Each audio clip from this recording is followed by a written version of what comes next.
So today's video is about not comparing yourself to other people.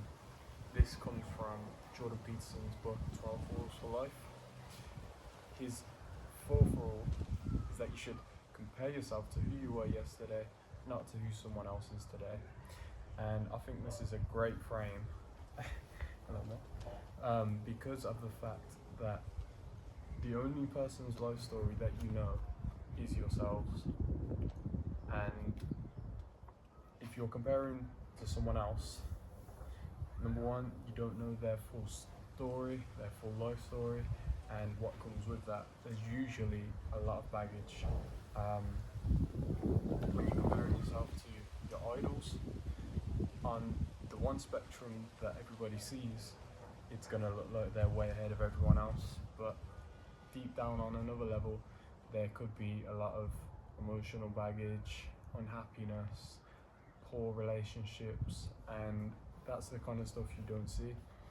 But you're comparing yourself on one aspect and getting bummed out about the result of that comparison, whereas you live your own life, you know exactly how your life is lived, you know how you feel. You're the only person who you truly know how you feel, and that's important. And I think that needs to be considered more than just some quantifiable metrics that like the amount people earn, the amount someone can bench press, their marathon PB. These things aren't comparable when you're not comparing your own personal bests, because comparing your own personal best is important, because you know that you've gone from this person to this person. You could be comparing someone's bench press to yours, but they might weigh 50 kg more than you, they might be on steroids. There's so many things to comprehend that you don't know the answer to, so it's a pretty pointless comparison. The only use in comparing to other people is to get a benchmark. So this is where, like I say, I would never compare person to person, because it gets too much on an emotional level. You start to get jealous, blah blah blah. There's a lot of bad things that come with that.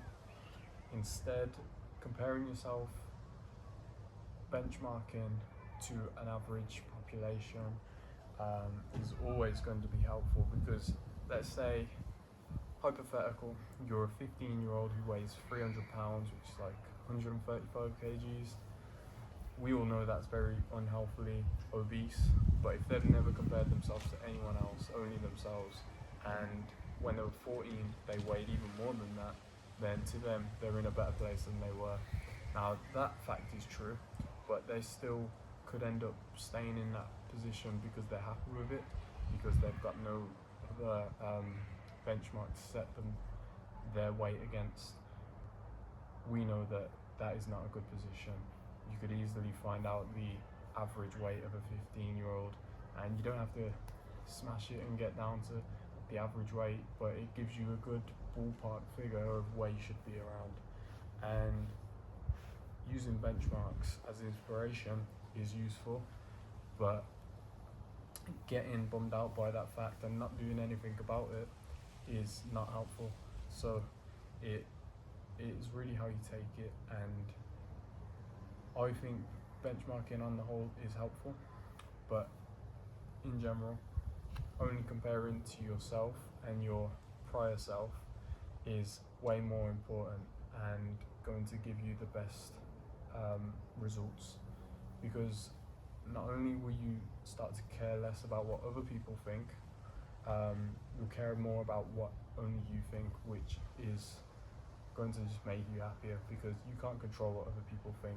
Some people will hate you regardless, or take the mick out of you no matter what you do, whether it's successful or not. And there's nothing you can do about that, but you can control your own thoughts if you try hard enough, and if you can be happy with your own perception of yourself, then you'll live a happier life. But one thing that is important to note with comparing yourself to yourself is that you're not only focused on quantifiable metrics.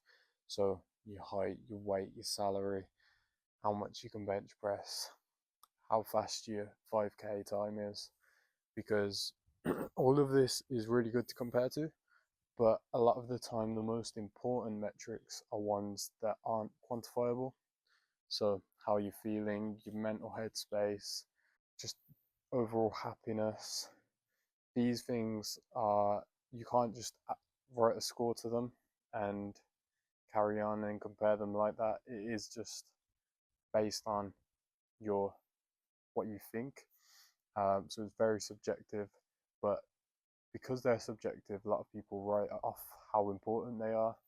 Whereas I think you really need to comprehend, because you always know if you're happy in this moment or you're happier in a different moment, and whether you think the trajectory of your life is on the upward, from last year, last week. It's usually easy to know that, but whether you actually comprehend it and uh, take note of that, it you'll it is like anything you track will improve, because if you don't keep a track of it, then you just put it to one side, don't worry about it too much. That's why mental health has become such a big um, key aspect of today's society, because people were putting it to one side and now they're starting to take more care of it and realizing how bad their mental health is. But outside of that, I think I've got to the points that I wanted to. Obviously, in Jordan Peterson's book, he goes way more into detail, so pick that up if you've not read that before. Um, I hope you enjoyed that. Leave a like if you did. Comment your thoughts. Are you the person who compares only to yourself? And also subscribe if you did enjoy, to stay in touch and see more of these kind of videos. Thank you very much. Take care. Goodbye.